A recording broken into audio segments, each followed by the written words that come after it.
There are few planes as famous as Air Force One. History and pop culture have immortalized the famous presidential plane. Even the current president, a man not easily impressed, seems to enjoy this perk of the job.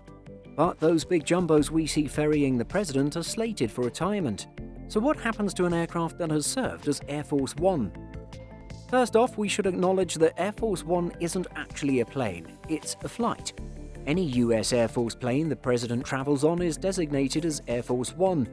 However, many of us associate Air Force One with the VC-25A, a highly modified Boeing 747-200B. The United States Air Force operates two of these. Neither plane is exactly factory fresh. Both planes have been in the air for 30-plus years.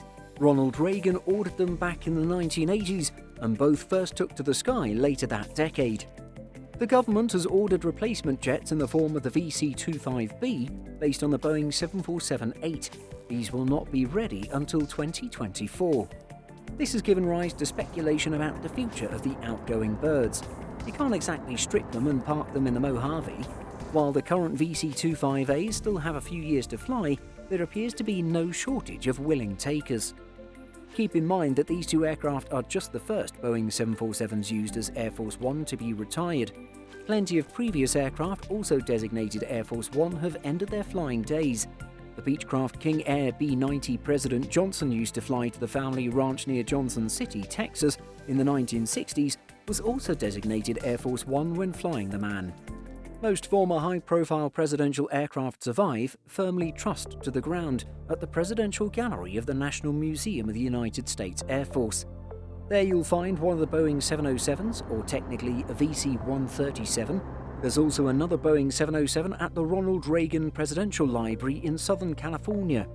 Reportedly, the George and Barbara Bush Foundation have put their hand up for one of the Boeing 747s after they retired.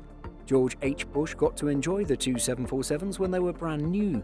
His library and museum are at Texas A&M University. Getting the big plane there would be an interesting logistical exercise. While other 747s are also nearing the end of their useful lives, they rarely go into such rarefied retirement. Most go on to work as freighters or broken up for scrap. Others quietly rust away in aircraft boneyards. But the Air Force One planes are unique. Their purpose and lived history will ensure that these planes will live on, fully intact, somewhere in the United States. Where do you think the VC-25As should go when they're retired? Let us know your thoughts in the comments below. Did you know that we publish over 175 stories every single week on simpleflying.com? Be sure to check the link in the description for more great stories just like this.